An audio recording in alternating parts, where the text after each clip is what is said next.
Okay, now this is the fourth session on the judgment seat of Christ, and today I want to move on to some more positive things, the initial heading being the theme of rewards. So we've looked at some of the more negative dimensions to this. Now let's start to look at more of the positive things. So I also want today to challenge a number of assumptions that we tend to make, and a lot of the things we believe about God have come from tradition or culture or just what we've heard or we've just picked up. And it's very important to start to challenge and question yourself. Why do I think what I think? Where did I get that from? And ask yourself things. Where did it come from? How do I know it? How do I prove that? Ask yourself that as a general question right across the board. Because a lot of the things that I'm going to say today, as far as I'm concerned, are a defense of God's character. Because some of the things that we believe about him are actually quite slanderous of him. Even we, as Christians, believe things about God's character that are not right. About his intentions, his motives, his plans. And we've picked them up in the playground or somewhere, and we still believe them, and they're not true. So this one about rewards is an example of that.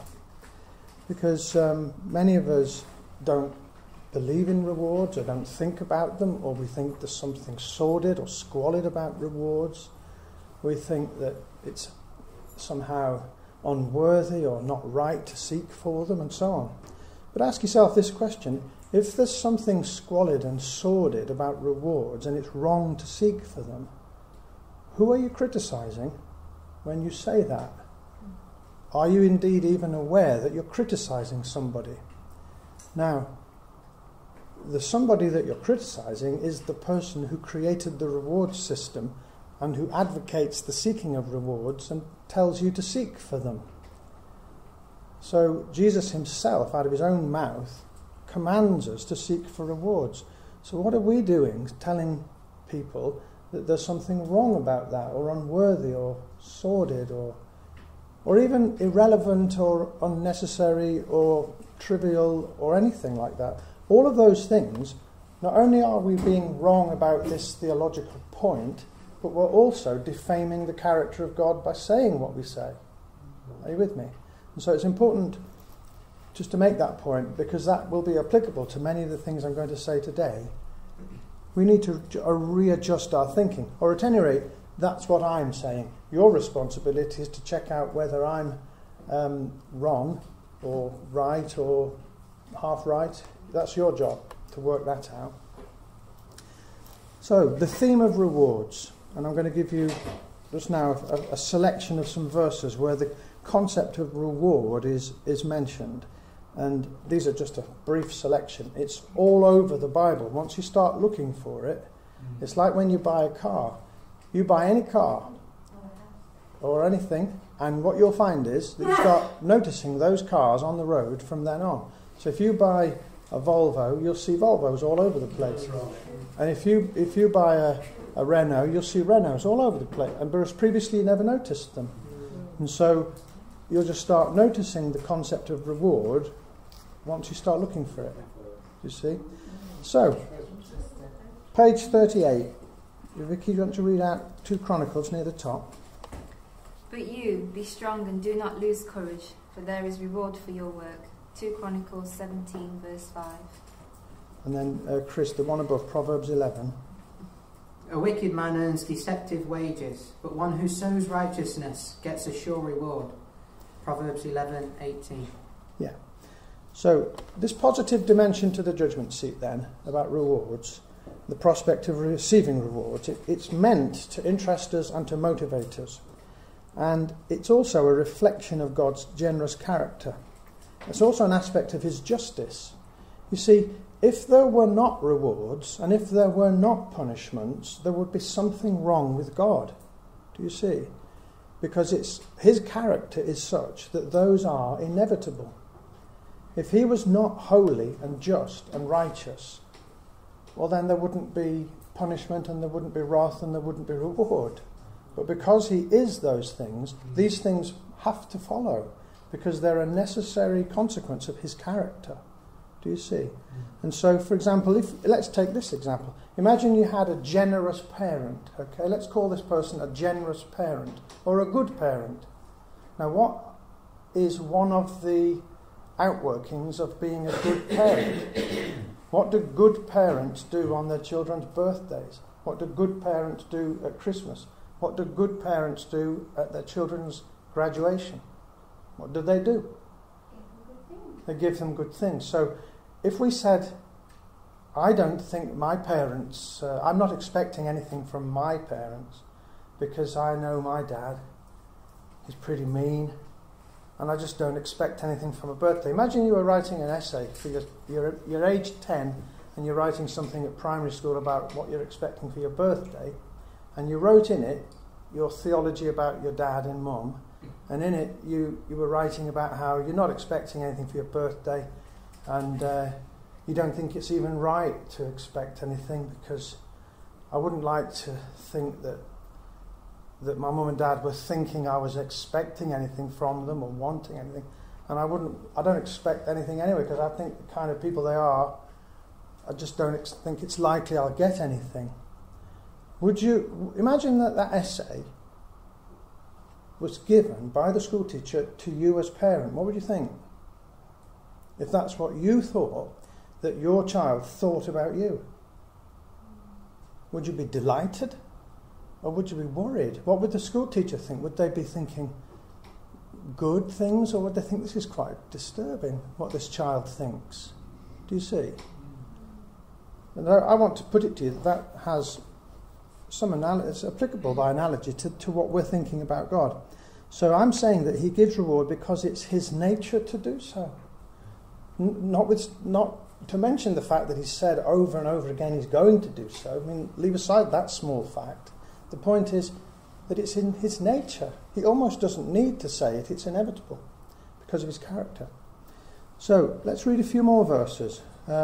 Vicky, do you want to have Genesis 15:1? After these things, the word of the Lord came to Abram in a vision. Fear not, Abram, I am your shield. Your reward shall be very great. And then Isaiah, Chris. Behold, the Lord God will come with might, with his arm ruling for him.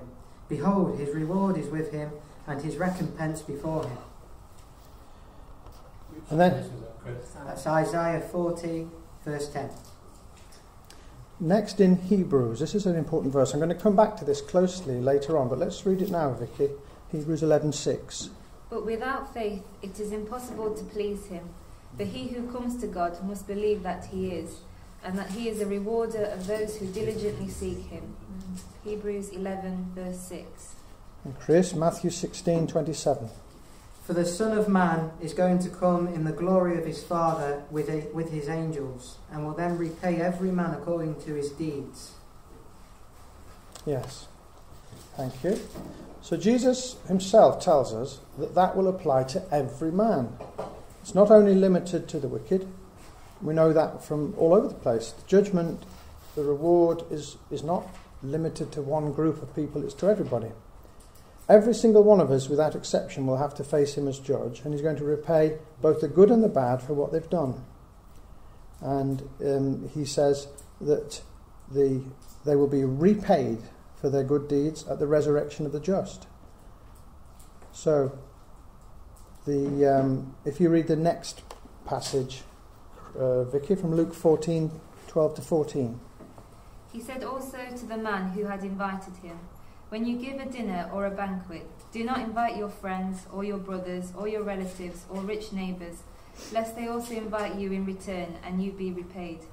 But when you give a feast, invite the poor, the crippled, the lame, the blind, and you will be blessed, because they cannot repay you, for you will be repaid at the resurrection of the just.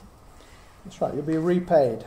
A part of this as well is we see it in the way that Apostle Paul, describes what a good government is. What does a good ruler do? A good ruler punishes the wicked and rewards the righteous.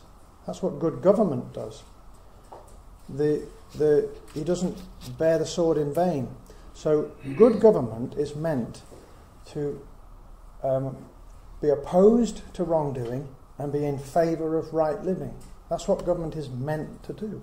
Well, which is where our government goes so badly wrong, because in so many ways they reward laziness and idleness and wrongdoing, and they punish saving and doing well and working hard and so forth.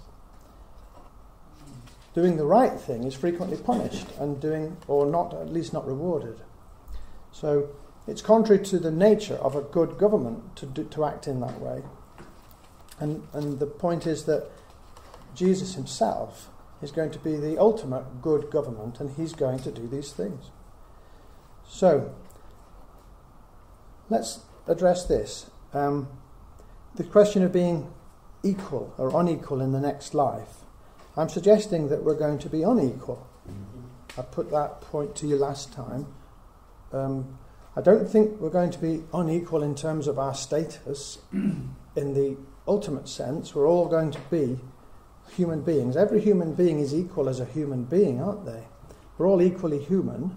That's true now. But we're not equal in terms of our role, our possessions, our position, our tasks, our titles, our status. In that sense, it's very unequal. Well, likewise in heaven, we're all going to be redeemed. We're all going to be having the righteousness of Jesus Christ. We're all going to be completely forgiven and sinless and have no sin nature. In those ways, we'll all be equal, won't we? Whether we're King David or one of us here today. But we're not all going to be equal in these other senses, in terms of the rewards we've received, the titles we've been given, the roles we've been allocated. Well, let me just digress into what might sound like a contradiction to that. So I'm not going to read all this out, but I'm going to just allude to it. The parable of the householder in Matthew 20. Remember that parable that Jesus spoke of? The person who gets all these servants to come at different times of the day, and they each come and work in his vineyard. Some start at the crack of dawn, others are coming at lunchtime, others are coming just before knocking off time. So some only work for 1 hour, some work for about 10 or 12 hours. And they all get the same. I think they all receive a denarius. Now, you remember that paragraph, that parable. Does that contradict what I'm saying here about there being unequal levels of reward in heaven? Because that, you might say, well, that suggests that the reward for everybody is the same. But I don't think it does, and you have to read that parable in the context of everything else in the whole Bible. That's applicable to everything you ever read in the Bible. You have to read the proper context for anything is the whole Bible. So any verse that you're reading, what is its context? Its immediate context is the verses just before it and the verses just after it. Its wider context is the whole letter or book in which it's found. And its ultimate context is the entire Bible. That's how you interpret everything.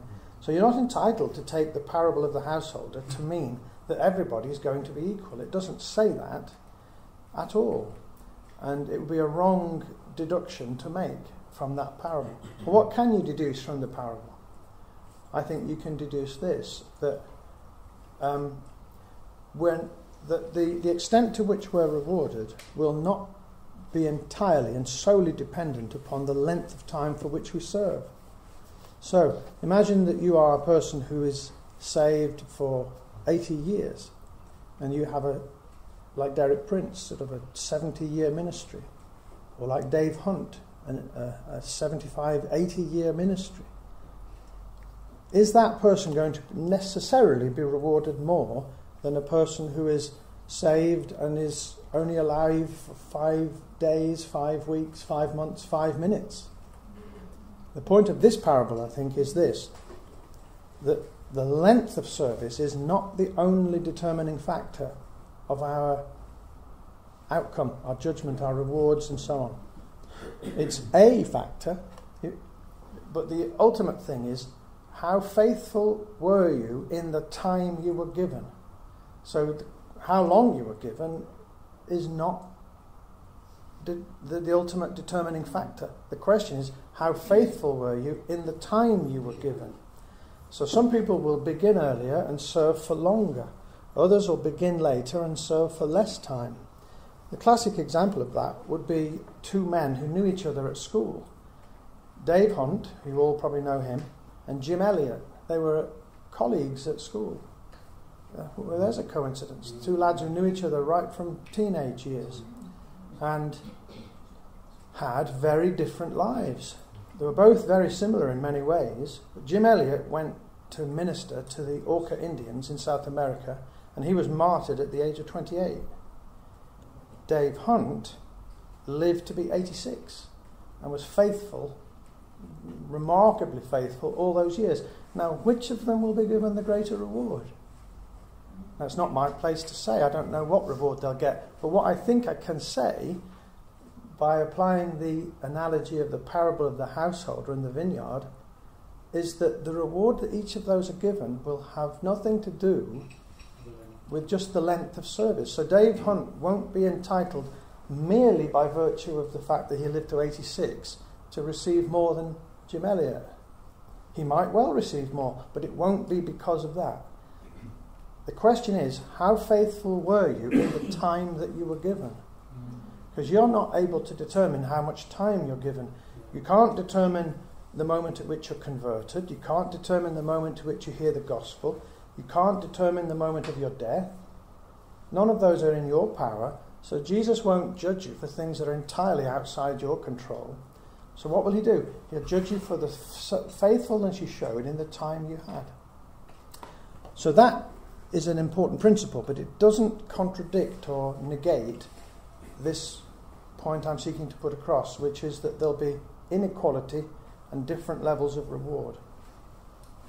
Just saying, in that parable that you mentioned, whatsoever is right, I will give you. That's what the householder said to the servants. Yes. Whatsoever is right, I will give you. So that's right. Had whatsoever was right. Yeah. And so did Jim Elliot. That's right. Each of them will get what's right for them to get. And it's not open to each of us to challenge God's generosity or God's judgment of the situation as to what's right and wrong. He'll do what's right, as Noel says. And so, and the key words in that parable as well come before it and just after it, where Jesus says, but many that are first will be last, and the last first. And he says it twice, actually. So he says it just before the parable, and he says it just after the parable, really underlining it. In other words, there'll be surprises. There'll be a reordering. So the very fact that he's saying that the many that are first will be last and the last will be first, and he says it twice, well, again, underscores the fact that there'll be inequality. Because how can you be either first or last if everybody's the same? If there is no hierarchy at all, how can anybody be first or last, and why would Jesus use those words at all? So that might encourage some of you. Those who've begun to serve Jesus later can take encouragement that even if you were saved in your 50s or 60s or 70s or 80s or whatever, you still have the scope to earn a reward by being faithful between the age of 85 and 86. If you are very faithful between the age of 85 when you're saved and 86, or between the age of whatever, and then a year later when you're martyred or die from some car crash, if you're faithful in that time, then you're the same as a man who was faithful for 65 or 70 years, which is an encouragement for those of us who might have started later. So let's turn to the question of treasures, the rewards that will be given out. And I want to suggest to you that these treasures, these rewards, these various things are going to be real and tangible, actual things. The Bible calls them treasures, and I'm suggesting to you that they're not just metaphors or poetic language, but real things. Having said that, we're given very little information as to precisely what they are. We're not given much by way of definition or description of them, but these words are used of them. Treasure and reward and crowns and inheritance. These are all very nice, good words, but we're not told exactly what they are. So what, therefore, can we deduce from what we are told? What we can confidently say, it would seem to me at least, is that the rewards are real and tangible, that they're very good, that we're meant to desire them and to pursue them eagerly, and that they're intended to be incentives to us, and they're meant to motivate us. And so I shall come back to that again later, this concept of incentive or motivation, because that, by many, is assumed to be something Jesus would never do, incentivize us or motivate us by the prospect of rewards. Well, that is plainly what he is doing. So I can't see how you can read it any other way. He's telling us to seek for these things, and I'm going to come back to that. Over and over again, in different ways, he tells us to seek for these things. Well, what is that other than a motivation or incentive-based, reward-based system? That is plainly what he's set up. And it seems to me plainly that he does want us to be motivated by it, which cuts across what so many of us assume, that there isn't such a system, that Jesus would never create such a system, and if there is one, even though it exists, he wouldn't want us to pay any attention to it or be motivated by it, notwithstanding that he tells us to. Do you see how strong pre-existing thoughts are? So even though Jesus says something, even though Jesus says the cat sat on the mat, the one thing we know is that he's not talking about cats or mats or sitting. He's not saying that cats are sat on mats. He must be saying something else, because I know he wouldn't say that a cat sat on a mat. Do you see? Because you come at it with a pre-existing mindset that predisposes you to think something that you already think. And this is, the word for it is eisegesis. It means coming to the Bible with pre-existing ideas which you read into what you're reading. And what should we do? We should practice what's called exegesis. And the word ex meaning out of, and you go to the Bible and read out of it what it actually says. Eisegesis, meaning into, eis, into, means to go to the Bible and read into it what you think. Do you see? And so you're not meant to do that. You're meant to read out of it what it says. All over, everywhere, not just about this. So I'm suggesting that what many of us are doing is coming to this whole question of rewards and treasures with pre-existing beliefs that we got somewhere, not in the playground, but we got them in the church. We got them in churches. We heard them from vicars and other people who said these things or implied these things, and we've picked that up, we've internalized it, and it's become just part of our hardware or software. We just believe it. We just think it. So, let's read some more about the kind of things that are coming. So, Chris, why don't you read out Psalm 31:19? Oh, how abundant is thy goodness, which thou hast laid up for those who fear thee, and wrought for those who take refuge in thee, in the sight of the sons of men. Yeah. So the goodness which has been laid up or stored away for those who fear him. And that's clearly a future reward. At least it includes an element of reward. Now, one tangible reward that we do know of is the right to possess the land of Israel and to dwell upon it forever. Now, that's applicable to the physical descendants of Abraham, Isaac and Jacob. They are going to have a literal, physical, tangible reward of being able to live in the land of Israel. Now, if you think that's not very important or just airy-fairy, you tried telling that to Abraham. Now remember, the promises were made to Abraham which were never fulfilled. The only bit of land that Abraham got was a burial plot. He never got any land, really, to live in. He's not got it now, has he? All he's got is a burial plot, which is a bit disappointing. If I was Abraham, I'd find that a bit on the stingy side, wouldn't you think?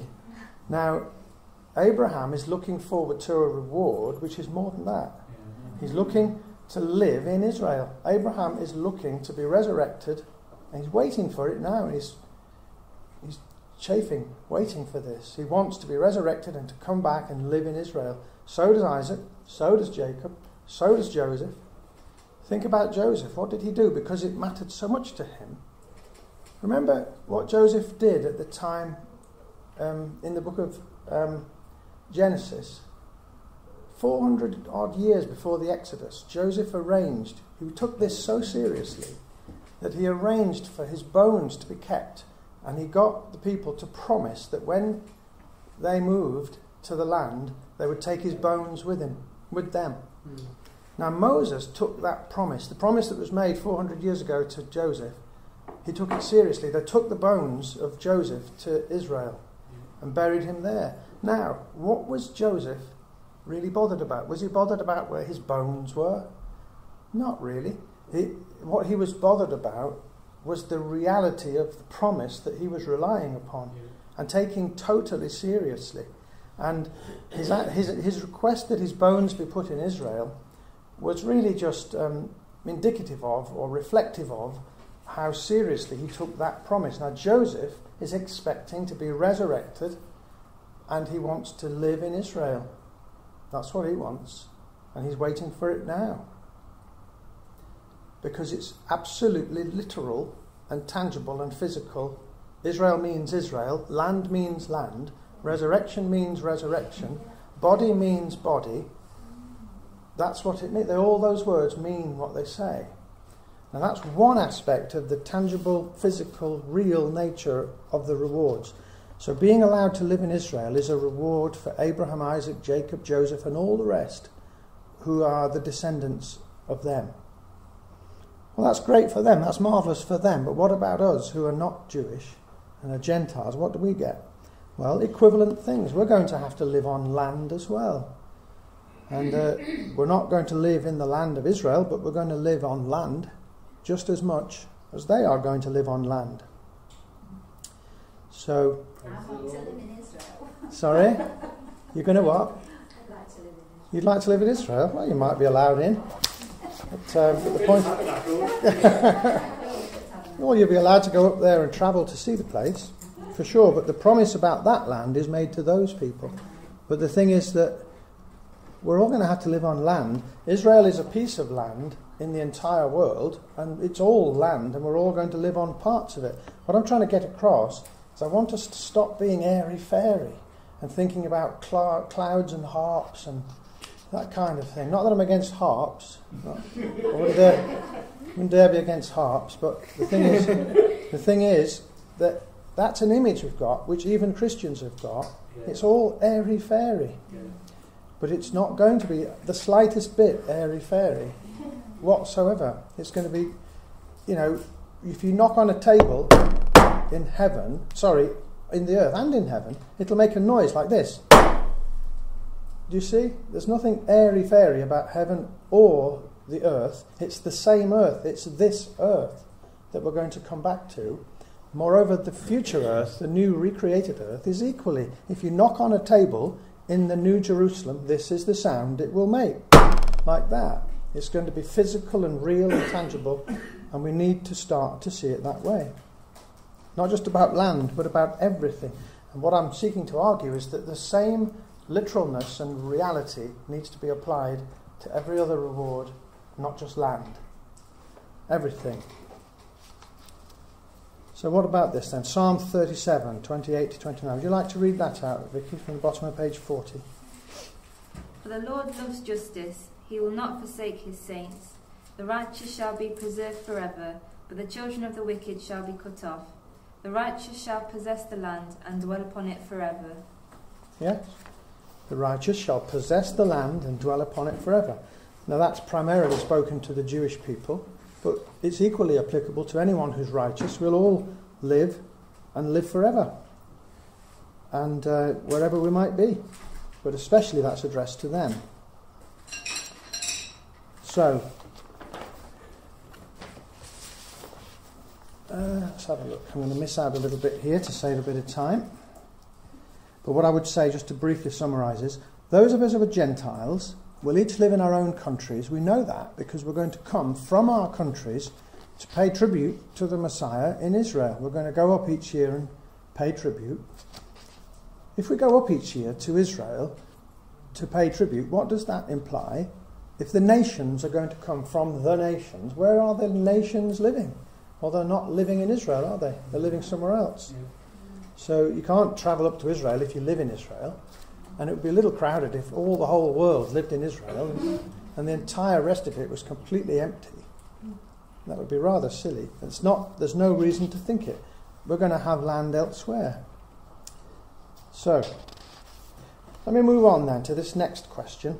Is it wrong or right to desire rewards and to seek for them? I've alluded to this already, and I want to keep coming back to it because the thought is so deeply ingrained in many of our minds that there's something wrong with this, that you have to really grab people by the lapels and shake them to get them to see it, that there's nothing wrong with desiring and seeking rewards. Otherwise, Jesus wouldn't have repeatedly told us to do it. He'd hardly tell us to do a thing that's wrong. He'd hardly tell us to do a thing that's unnecessary or irrelevant or trivial, or he doesn't really mind whether we do it, or that it would be sinful for us to do it. None of those things can be said of anything that Jesus has asked us to do, indeed commanded us to do. Nevertheless, I've come across this a number of times because I've raised these subjects. Primarily because I go around talking about this, I've got more experience than most people have of the sort of reactions that people give to you when you talk about these things. And the general reaction is that we should not seek for rewards. And often a phrase that's given, I've heard this phrase given to me before, is seek the giver, not the gift. That's often used in relation to the spiritual gifts. Well, what does Paul say? He doesn't say that. He says earnestly desire to prophesy, earnestly desire spiritual gifts. Well, what about other gifts besides spiritual gifts? It sounds like a religious sounding sound bite. It sort of sounds spiritual, doesn't it? If you say seek the giver, not the gift, especially if you say it in a sort of posh voice, it sounds really spiritual. You must be really spiritual if you say things like that. And God must highly approve of someone who's that spiritual, who only wants God and doesn't want God's gifts. That person, well, he's a spiritual colossus if he says a thing like that. But it's actually just religious nonsense to speak like that. And so a proper right-thinking 10-year-old seeks for his parent and for birthday presents, doesn't he? What would you say of a 10-year-old who says, I just don't want any present. Now it's my birthday, all I want is to be in the presence of my parents. Have you ever heard a 10-year-old say that, or any age say that? And would you require it of them? Would you expect it of them? What would you say if they said it? Well, first of all, they wouldn't say it, but what would you say if they said it? It's nonsense, isn't it? And you don't require your children only to want you, not to want what you give to them. You take pleasure from giving to them. You take pleasure from them taking pleasure from you giving to them. When our kids were little, we spent most of our time going around having holidays that we didn't particularly want, but they did, going to pat little animals and goats and things and stroking things, and that wasn't our personal choice, but I actually really liked going to places that they liked. And we'd go to places and we'd get out the car and the kids would run to the playground area, not waiting for us. They would run down to the playground, leave us to carry the bags and things. But I took pleasure from the fact that they were taking pleasure from those things. Do you see? Now, can you see that God takes pleasure from us taking pleasure from Him being Him? He takes pleasure from us taking pleasure from His gifts. And God does not go in for super spiritual language. He's very, very earthy and real and practical and unpretentious, and He's not got any hypocrisy or cant in Him at all. Jesus was completely straightforward, and He was realistic about us. He was realistic about what we're like. He has the advantage in that because He made us. He knows what we're like. He knows what motivates us. He knows what we're like. And the reason He set up an incentive-based system is because He made us, and He made us to respond to that. So He created us with that designed into our software, and then He told us to act like that. So if we disagree with that and say, well, I'm just going to seek the giver, not the gift.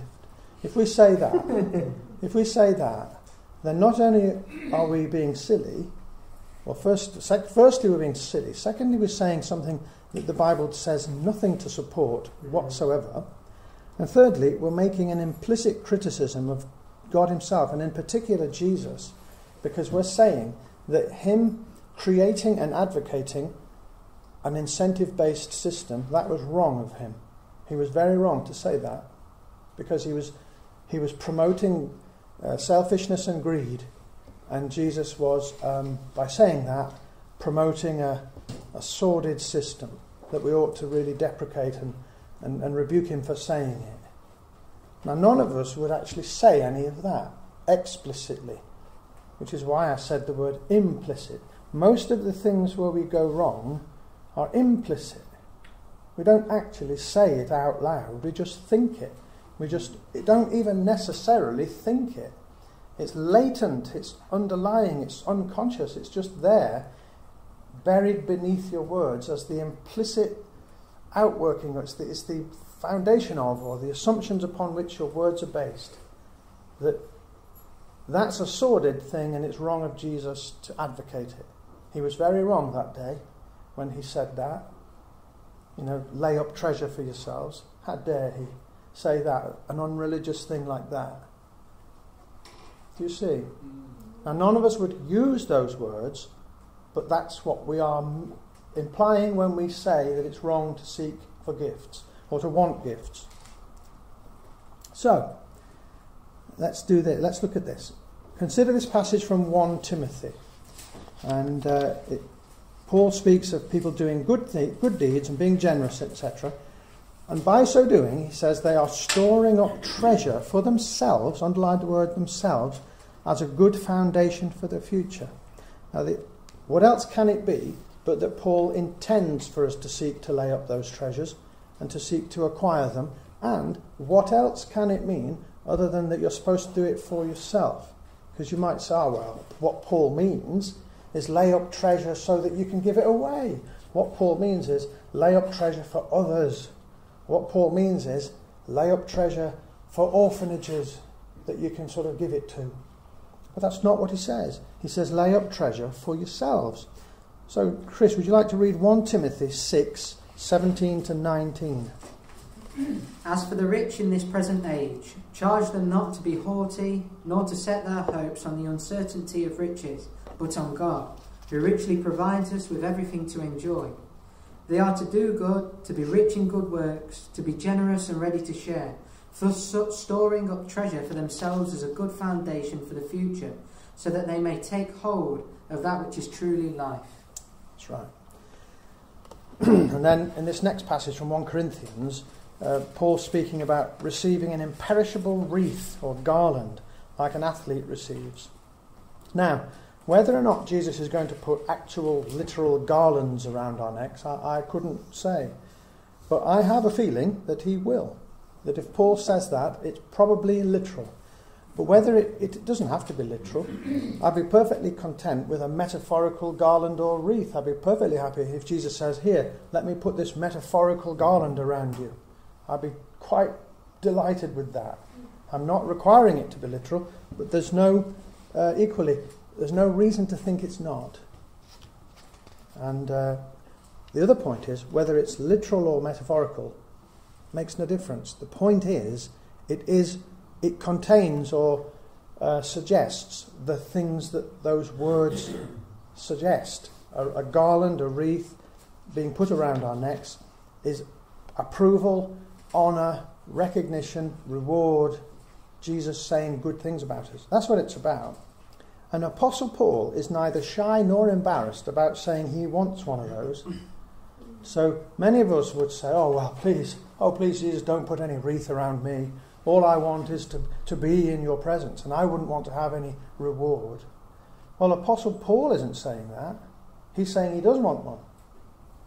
Now, are you going to say equally that Apostle Paul is a carnal and unspiritual person?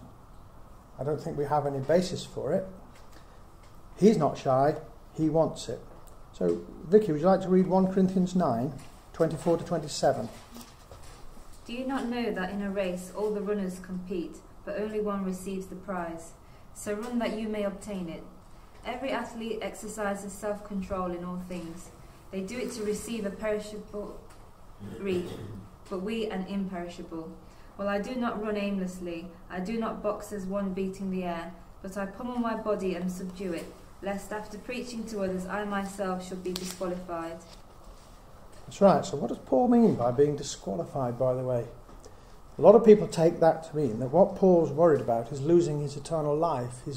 He's worried about not going to heaven and going to the lake of fire instead. I don't think he's talking about that at all. What Paul's speaking of is that although he is doing great things, he fears that his future ministry might lapse into unfaithfulness and laziness and carelessness, and he might drop his standards.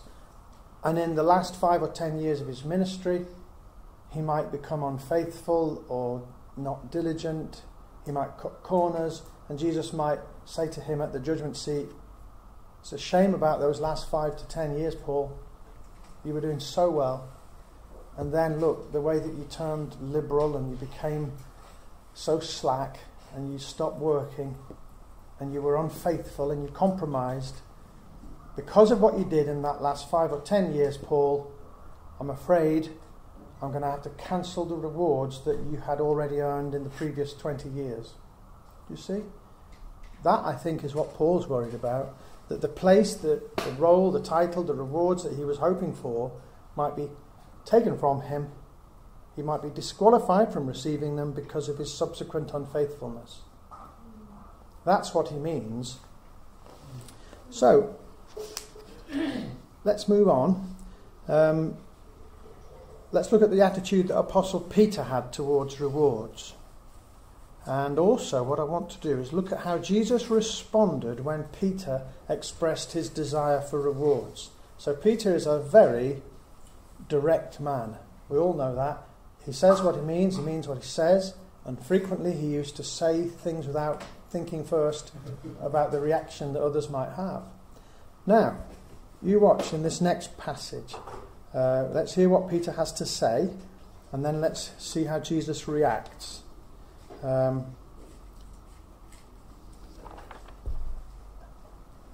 Actually, I think I'll just summarise this passage. It's quite lengthy.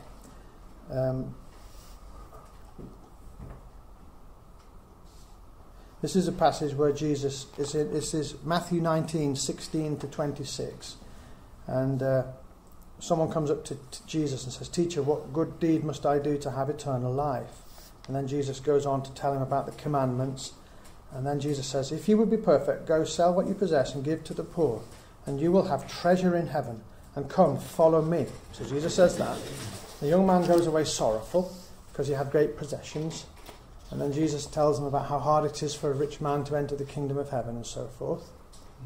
And then the disciples look astonished, and then who can be saved? And so on. So that's the background to this. But what I'm getting at, the important point, is what comes next.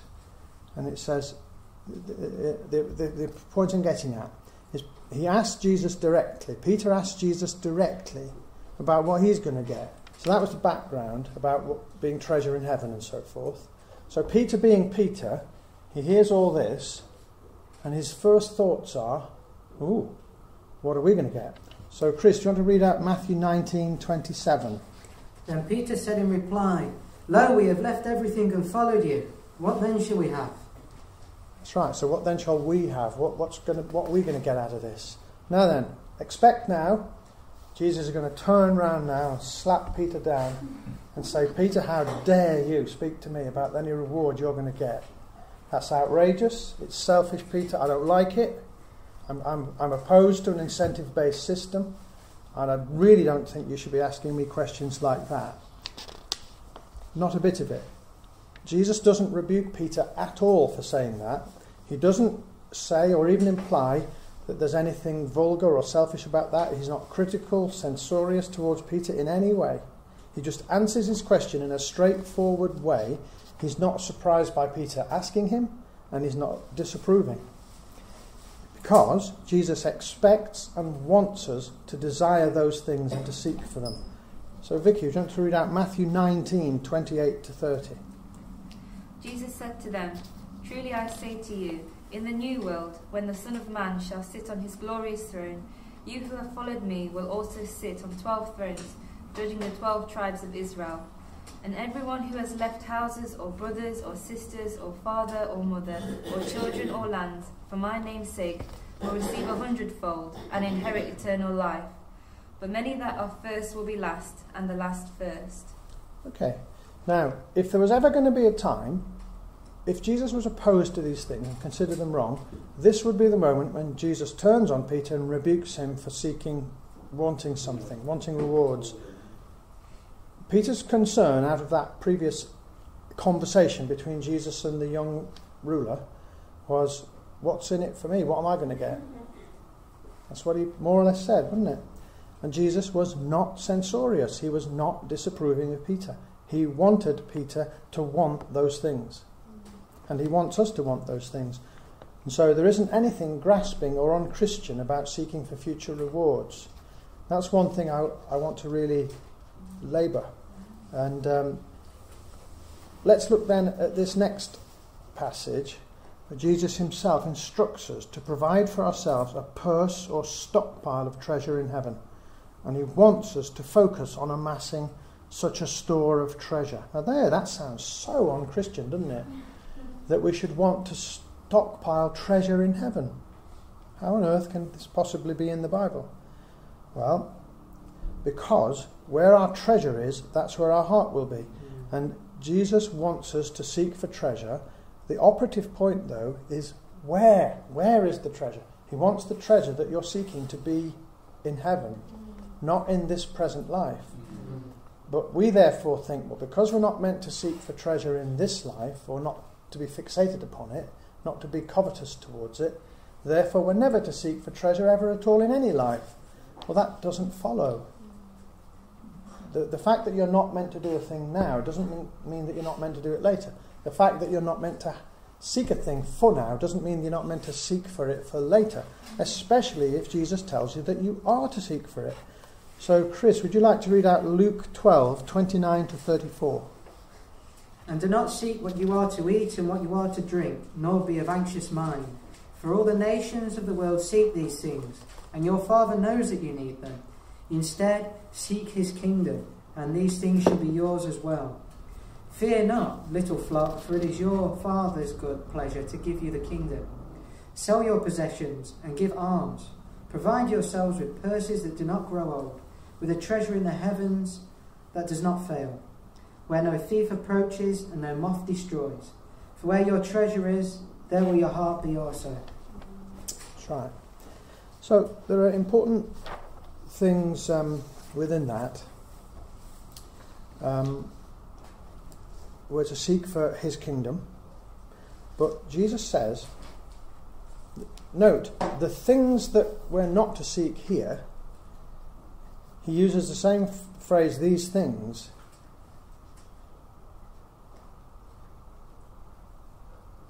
These things shall be yours as well. So the very things that we're not to seek for here, those are the very things that he says we will receive. So if you were to say, well, what are the things that we're going to receive? Well, I would put it to you that the things that we're going to receive are going to be remarkably similar to the things that we're being called upon to give up or to sacrifice or not to seek for here. Wealth and riches and possessions and land and treasure and rewards and so forth are going to be very similar to the things that we're being called upon to sacrifice and give away now.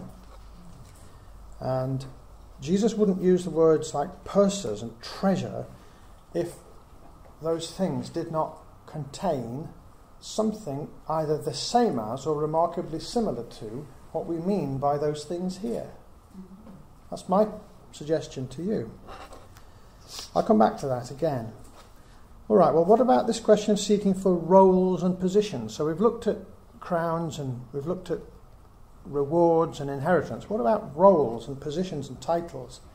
Is it right to seek for those? Is it right to want a senior role in the kingdom of heaven? Or is it wrong? Would that be arrogant or proud? Well, let's look at Jesus and his reactions towards his disciples again. So, let's read out, Vicky, would you like to read Mark 10, 41 to 45 on page 44? When the 10 heard about this, they became indignant with James and John. Jesus called them together and said, You know that those who are regarded as rulers of the Gentiles lord it over them, and their high officials exercise authority over them. Not so with you. Instead, whoever wants to become great among you must be your servant, and whoever wants to be first must be a slave of all. For even the Son of Man did not come to be served, but to serve, and to give his life as a ransom for many.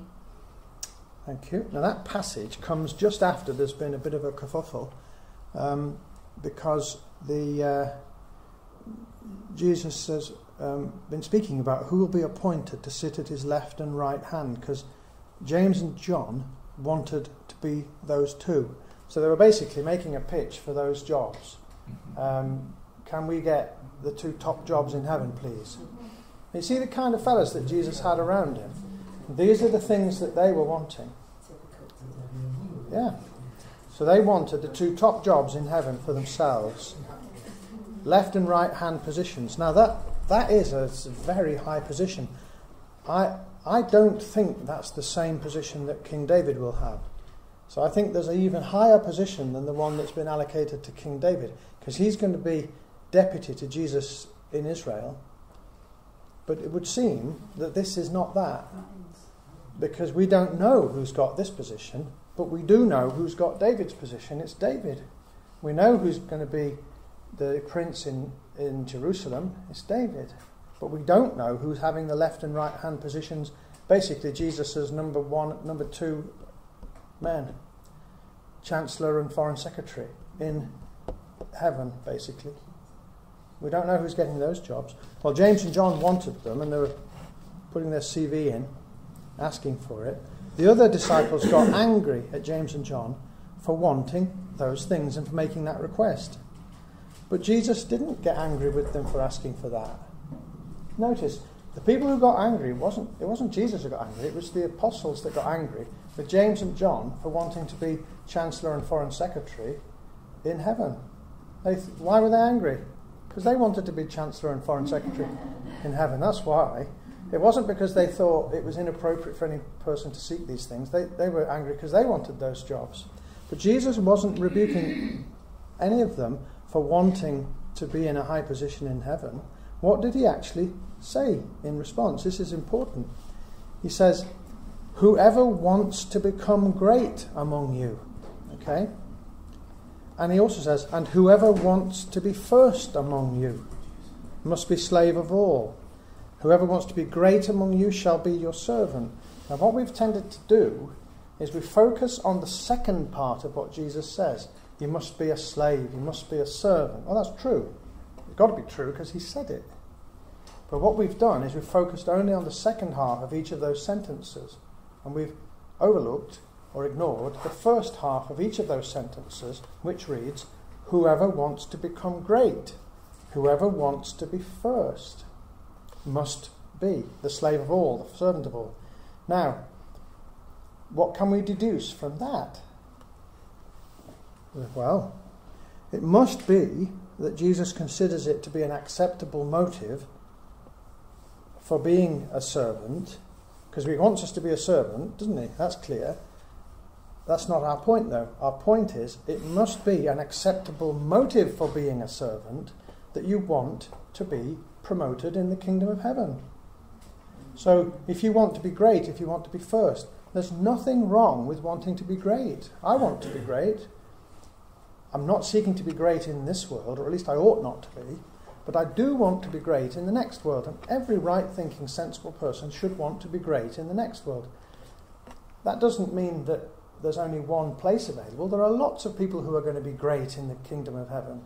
There's going to be all sorts of roles and positions at all sorts of levels, all of which can properly be called great, and indeed all of which can be properly called first. It's like saying being in the Premier League, being in the First Division. There are lots of clubs and lots of players that are in the Premier League, aren't they? So you could want to be in the Premier League. That's right. You could want that. Well, lots of people are in the Premier League. So it's not just one person, and it's perfectly right and proper to want it. At any rate, what I'm saying to you is from that passage alone, I defy you to deduce from that passage that Jesus says it's wrong to want to be great. What is he speaking of then? He's telling us the means by which you become great. You don't become great by being worldly, carnal, grasping, selfish, ambitious in this life. You become great in that world by being a servant and a slave in this world. The way up is down, as Derek Prince used to say. The way to go up is to go down. What did Jesus do? He took 7 steps down and then 7 steps up. He humbled himself and went down, down, down, down, down, and then up, up, up, up, up, to the highest place, the name above all names. Well, the same principle is applicable to us. So it's right to humble ourselves. Yes, Stella? John the Baptist said, I must decrease. Yes. That's right. John the Baptist said he must decrease. Well, at that time he had to decrease because he had to bow out, didn't he? He'd come to do a certain job. And John the Baptist is the greatest man that ever lived, apart from Jesus. And that's right. So, he that is least in the kingdom of heaven is greater than him. That's right, because John the Baptist was the last man of the Old Testament. And basically he was the beginning of the New Testament. But he was the greatest you could ever be under the old law of Moses. There was no man more righteous than John in terms of the law of Moses, the Old Testament, the Old Covenant. He was the ultimate in terms of his adherence to, obedience to the law of Moses, apart from Jesus, of course, who was perfect. But John was the best. But what Jesus meant was that in the kingdom of heaven, where we will all have imputed righteousness and be equal to Jesus in our righteousness, even the least saint is greater than John. So even we are greater than John in terms of our imputed righteousness. Do you see? We're not greater than him in any other sense, but we're greater than him in that because John at that time did not have imputed righteousness in the way we do, but he had the righteousness that he had in terms of his observance of, adherence to, diligence in, obeying Moses. So back to the point. Jesus didn't say or even imply anything remotely that could be taken to be a statement that it's wrong to seek for seniority. On the contrary, he implies that you will seek for seniority and that it's right to do so. The only thing you can take from his words is the means by which you acquire or achieve seniority. And the way that you achieve seniority and position in heaven is by being a servant, by humbling yourself, by being righteous now. It's by not seeking those things now. Don't seek to lay up treasure for yourself in this life because it's ridiculous. It's like to seek for treasure in this life would be like putting all your money on the Titanic or putting all your treasure in a building that you know is going to burn down or that you know is going to be blown up. That would be what you'd be doing. You'd be putting all your treasure in a burning building or in a sinking ship. You're meant to put your treasure, build your treasure there, and that includes a high position. So you're meant to seek for that. So what can we deduce? Let me just list a few things which I think we can validly deduce from Jesus' words. Firstly, some people will aim to be appointed to high positions and to be great, first, senior, powerful, etc. in Jesus' future kingdom. Underline the words future kingdom, not now. Secondly, there's nothing wrong with wanting such positions or roles or seniority in his kingdom, not now. But thirdly, there is something, at least potentially wrong, with seeking for such power or seniority in this life. So I'm not suggesting that it's wrong to seek to become a something in this life. If you wanted to be an MP or you want to be a manager at work or you want to be a doctor or something, there's nothing wrong with that. But there is something wrong with letting your position in this life be your focus, your principal focus, your principal hope. It ought not to be. So your position in this life is a means of being a servant, whatever it is. So you can be a doctor, well then be a servant as a doctor. You can be, and a lot of doctors are not servants. You can be a teacher or be a servant as a teacher. You can be a manager, or be a servant as a manager, be a righteous manager.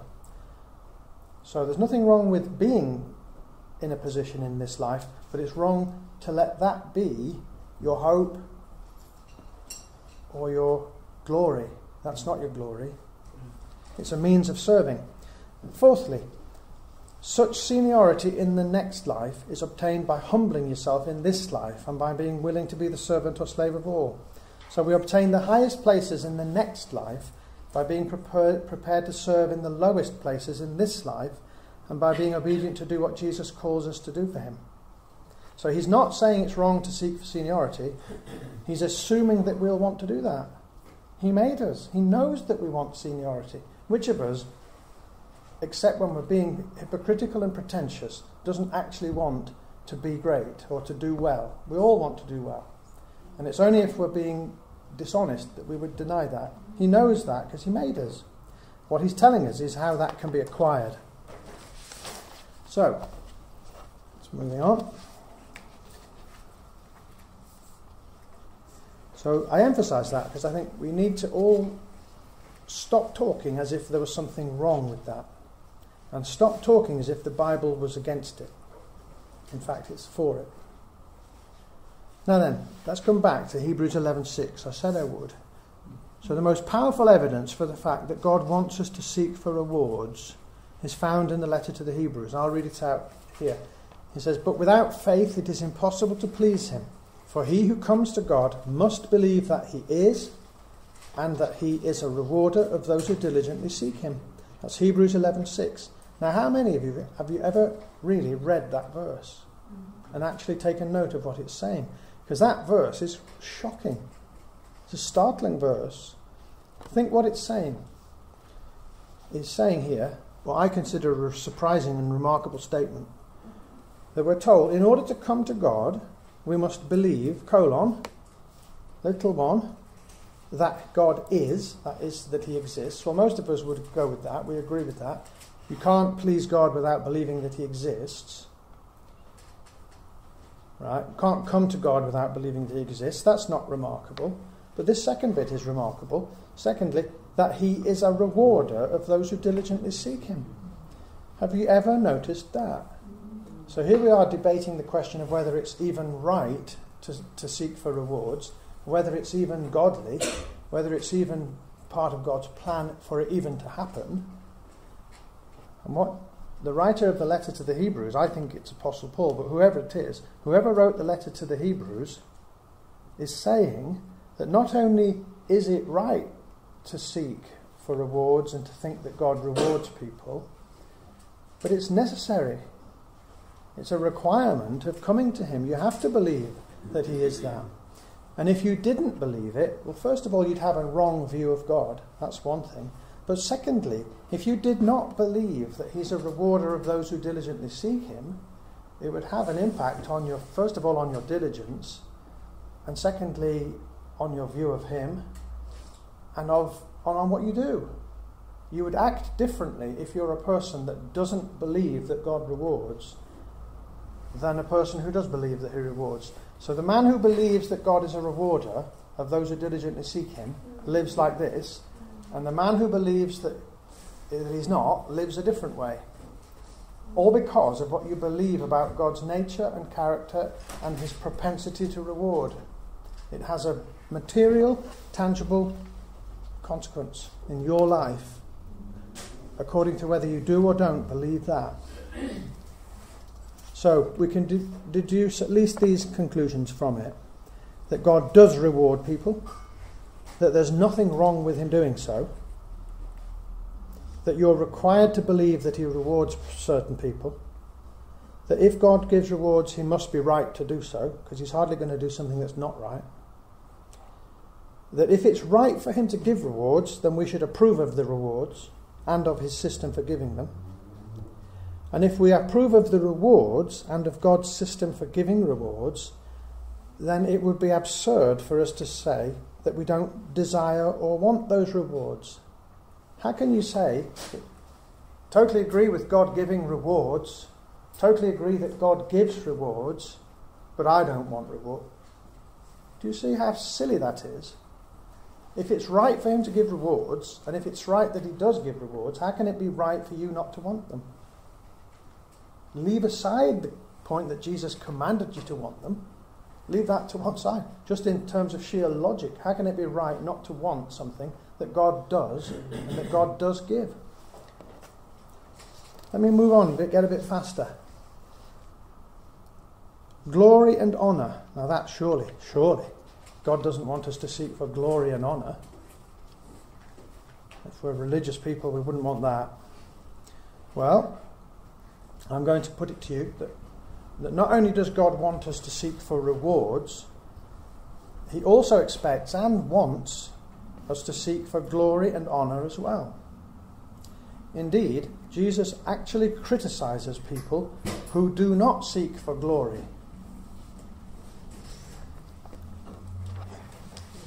Let's read out, Chris, would you like to read out top of page 46, John 5:44. How can you believe when you receive glory from one another and do not seek the glory that comes from the only God? And then Vicky, Romans 2:6-7. For he will render to every man according to his works. To those who by patience in well-doing seek for glory and honour and immortality, he will give eternal life. Okay, so in John 5:44, Jesus is rebuking this category of person who seeks for glory from other people but doesn't seek for glory from God. Have you ever thought of you having glory? Because most of us think of God having glory and we don't have any. Well, not only is glory available to us, but God wants us to seek for it, and indeed is critical of us if we don't seek for it. So, first of all, we have to reconcile ourselves to the fact that we can have glory. Secondly, that we're supposed to want it. And thirdly, that God would be cross if we didn't seek for it. And we can deduce that from what Jesus says. And from what Paul is saying, he's praising those who by patience in well-doing seek for glory and honour and immortality. Well, we might say, well, I can approve of people seeking for immortality, but surely not glory and honour. Surely that would be boastful and proud and wrong and sinful to want that. Well, Paul doesn't think so, does he? And he knew a thing or two. So it's not wrong for us to seek for glory or honour. What we need to do, though, this is important, is to define what do we mean by glory and honour. So glory and honour is not getting on the X Factor. It's not getting a big car or a big house or being seen in celebrity magazines. Personally, I would hate to be in a celebrity magazine, but it's not that. And having photographers coming after you and being famous and being a celebrity, that's not what Jesus means by glory and honour. So let's get it clear. He does want us to want glory and honour, but we need to get the correct understanding, because I'm not preaching that Jesus wants us all to get on the X Factor or Britain's Got Talent or something like that. That's not what he means. What does he mean? Glory and honour, properly defined, means to receive Jesus' approval at the judgment seat. So that's glory and honour. So the point is this. If you want it in a sentence, this is the sentence: well done, good and faithful servant. That's glory and honour. So that's what you're meant to be seeking. Now when you get there, you'll realise why that matters so much, because that's going to be said to some people and it's not going to be said to some others. And if you don't grasp it now, you'll grasp it then, why that matters. And you'll see then what Paul was talking about, what Jesus was talking about, why he wanted you to seek for that. So that's glory and honour. It means having God's approval. It means having him pin a medal on you. He takes the Victoria Cross and puts it on you. He puts the George Cross, he puts the Distinguished Flying Cross on you. And there's your mum and dad watching. Everyone's looking on. That's what it means to get glory and honour. What merits that, then? Sorry? What merits that? What merits it? Well, that's what we're going to come to in the next section. I'm going to be going through, so far I've got about 30 criteria which are the things which I think Jesus will judge us on. So glory and honour will be given to those people, well, Paul says, who by patience in well-doing. Right? So being patient in well-doing leads to glory and honour and immortality. But there are many things that lead to glory and honour and immortality. There are many different things that Jesus will judge us by and say, right, 8 out of 10 for this, 6 out of 10 for that, 5 out of 10 for this. And he's going to weigh up, he's going to have a complicated scorecard, he's going to assess you on all the things.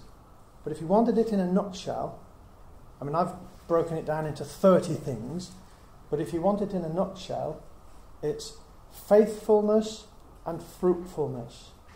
That's what leads to glory and honour. Now, faithfulness to you, Sandra, means a different thing from to me, because you've got to be faithful in your job and in what you're doing, but I don't do any of your job. So I've got different things to be faithful in. And so we've each got different things to be faithful in, but we've all got to be faithful in those things. So there could be someone who is at home caring for a very severely disabled child. Nobody's heard of them, but that person is so faithful in dealing with that disabled child for 25 years until that child dies of their disease or illness, and they get appointed Minister of State at the Home Office in the Kingdom of God because they were faithful. No one's ever heard of them, but Jesus has heard of them, you see. And that's why there's going to be some surprises, because I think there's going to be a lot of people in junior ministerial roles and senior ministerial roles and chancellor of such a university or something, and all because they were faithful in teaching troubled kids or fill in the blank. And things we've never heard of, people we've never heard of, but they were faithful in doing the thing that they were called to do. That's the thing. So that's how you get glory and honour. And what I want Jesus to have about 15 different medals to pin on me. Distinguished Flying Cross, George Medal, Victoria Cross. I want all of them. And I want to have a chest that looks like one of these American generals where he has to get a uniform 3 sizes too big to fit the medal, to fit the ribbons on. That's what I want to have. And why shouldn't I want it? Why shouldn't you want it? Do you see? That's not what we used to. That's it. So, I'm racing against the clock now. Okay. So, Jesus refers to these rewards, if we're correctly defining them, the right things. We know that we've got to define them correctly. We mean we're seeking for rewards in the next life, not this. We're seeking for glory in the next life, not this. And we're doing it by means of our faithfulness and fruitfulness and diligence in this life. But the point is, we are meant to be saving up in the bank of heaven. So you're meant to be saving up treasure in the bank of heaven. So every time you do something right or live right, make sacrifices, pick up your cross, deny yourself, crucify your flesh, be diligent in study, honour God's word, fear him, are faithful, self-sacrificial, and then I could go on and on and on. Lots of things that you have to do. Every time you do those, you're making a deposit in the bank of heaven. And if you cease to do those things and become unfaithful, as Paul feared that he might do, well, then you're making withdrawals from the bank of heaven, or your account is being docked. So I think it's possible to lose rewards. It must be possible because Paul feared it. So I don't want to lose any. I want to put money in the bank every day, and I want to not lose any. And I want to be at least, Under Secretary of State at the Department of Drains and Sewers or something like that. I want to be at least that, preferably higher. So, let's not say that we're not looking for rewards. Let's not say we're just getting to heaven will be good enough for me. That's not right. It's not right to say that. Let's lay up treasure for ourselves in heaven. Let's seek for it. Seek his kingdom. Do all those things. So remember the words, these things, that Jesus said from Luke 12. The things that we're commanded not to seek in this world are the things that he says will be added to us. So he says, don't seek for a Mercedes car or something. Don't seek for these things. But you can't deny that he uses the same phrase, these things, to say what will be added to us. So if you give up land, what will you get 100-fold of? Land. If you give up money, what will you get 100-fold of? Money. If you give up time, if you give up pleasures, if you give up possessions, if you give up opportunities, if you give up honour, if you give up glory in this life, you'll get more of it in that life. You just have to fill in the blank. Whatever it is that you're giving up, those are the things you'll get back. But it includes material things. Because I want us to get away from thinking that these things are all airy-fairy. Extra harp lessons. And that's what we're going to get in heaven. Or a bigger-sized harp. Or anything like that. A bigger cloud. A bigger cloud. A cumulonimbus. Or something. Whereas others will have a cirrus. It's not that. It's about real tangible things. I think heaven is going to be very, very, very like this earth, except for the absence of sin, pain, death, and horribleness. And so in heaven, do you know what a tree will look like in heaven? I'll give you a clue. It'll look like a tree. And you know what a flower will look like in heaven? It will look like a flower. But more flowery. And more treey. So the things that are in heaven will be very, very, very like this. And we need to start to think that way. Very like this, but only perfect. Now let's look quickly at Nehemiah. I want to give you another example of a person who had no qualms about seeking for good things and about wanting to be rewarded. Let me read this to save time. But Nehemiah, remember the man who built the wall? He says, this is Nehemiah speaking, right? He says, remember for my good, O God, O my God, all that I have done for this people. And then he says in a later chapter, remember me, O my God, concerning this, and do not wipe out my good deeds that I have done for the house of my God and for his service. Wow. So what's Nehemiah doing? What a little boastful chappy he was. So is God disapproving of him? Now, do you get the sense from the Bible that God disapproves of Nehemiah? No. God thinks Nehemiah is super duper. He's had a whole book of the Bible. He's strongly commended. He's considered to be heroic. He's considered to be mega. Now the point is, Nehemiah did lots of good things, and I'm not speaking of his good things. That's not on our agenda for today. All I'm on about is that Nehemiah was speaking to God and asking God to remember his good deeds and to reward him for them. Well, in a sense, he didn't need to ask because God was going to do it anyway. But the operative point is that Nehemiah wanted to be rewarded and was asking to be rewarded. Well, so should we. We should remember that. So, treasure then. What do we mean by treasure? We have this debate as to whether it's literal or metaphorical. My personal thought is it's completely literal. But it doesn't even have to be. I don't even have to be right about that. The point is, treasure is something that is so good that it would be worthy of the word treasure. Do you see?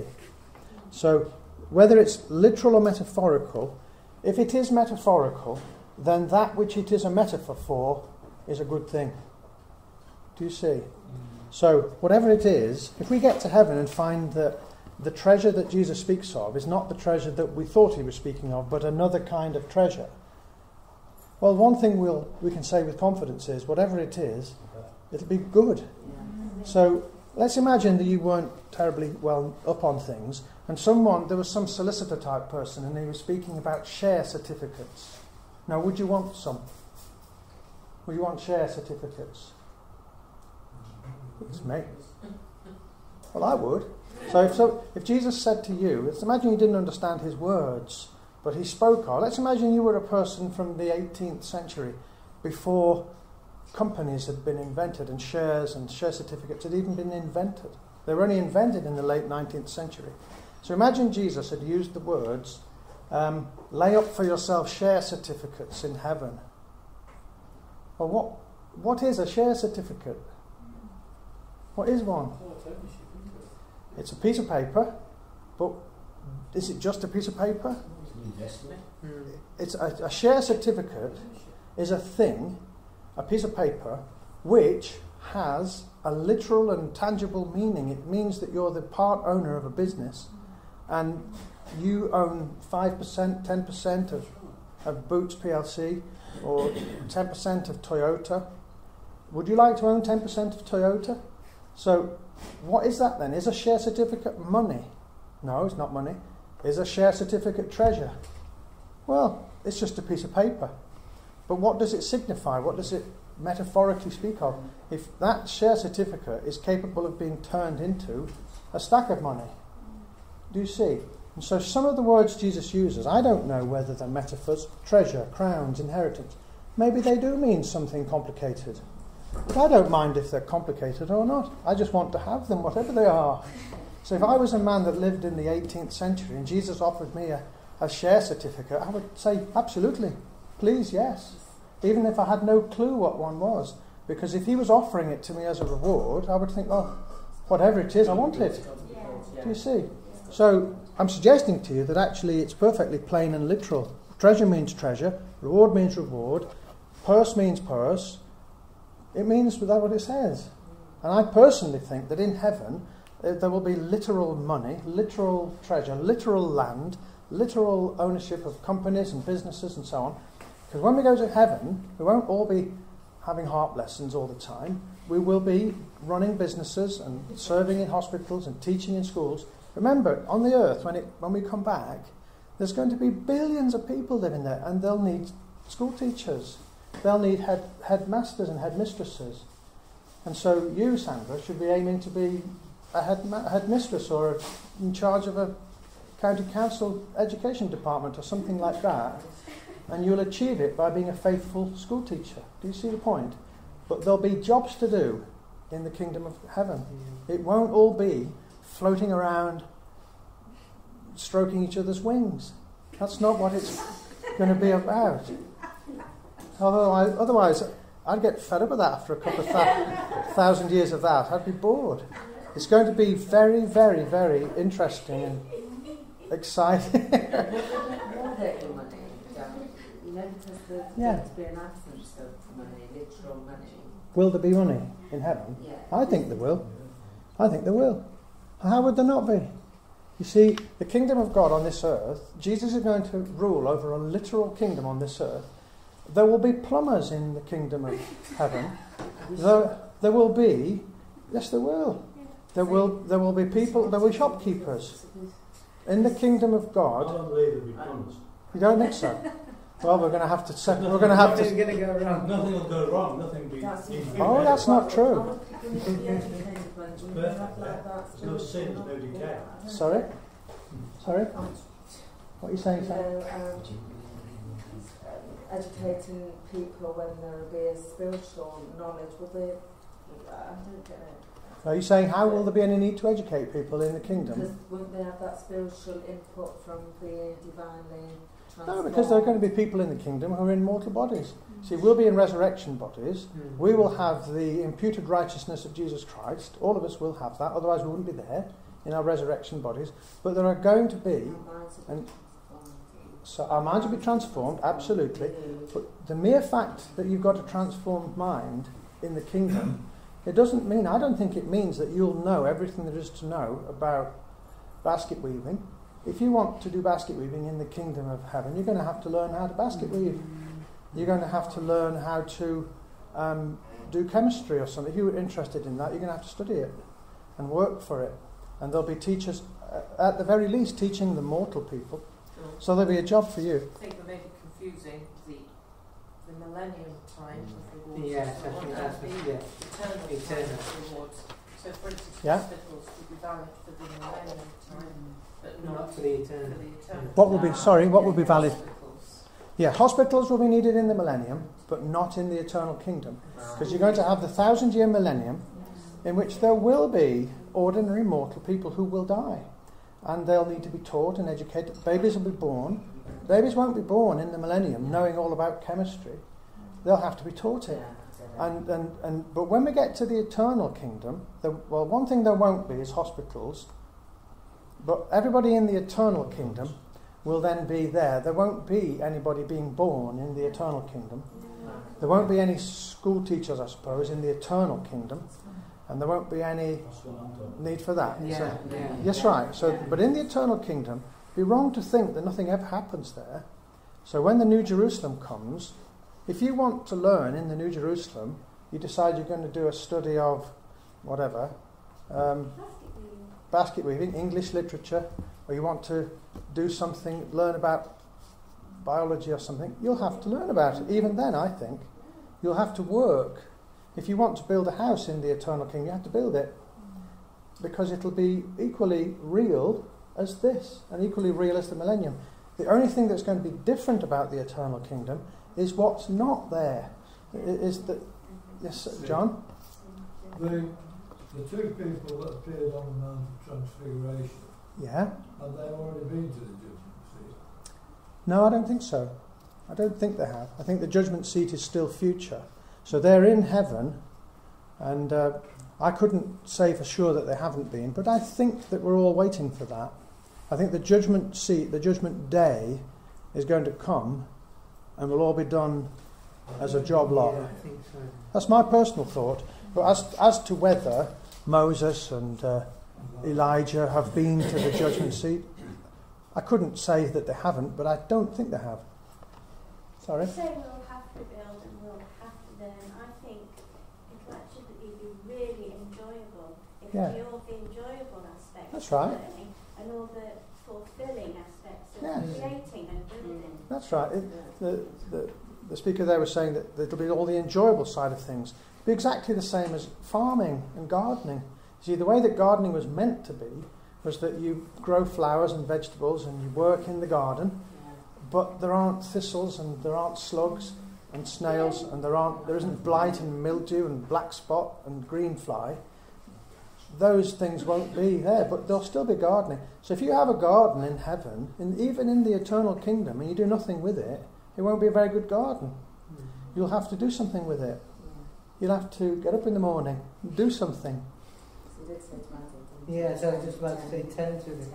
Tend to it, yeah. Adam had to attend to it. Well, we get a picture of the eternal, even the eternal kingdom, by looking at Adam, don't we? Now, why do I spend so much time emphasising treasure and being literal? Because most people think it isn't literal. That's why. But whether it's literal or not, it's going to be something worthy of the word treasure.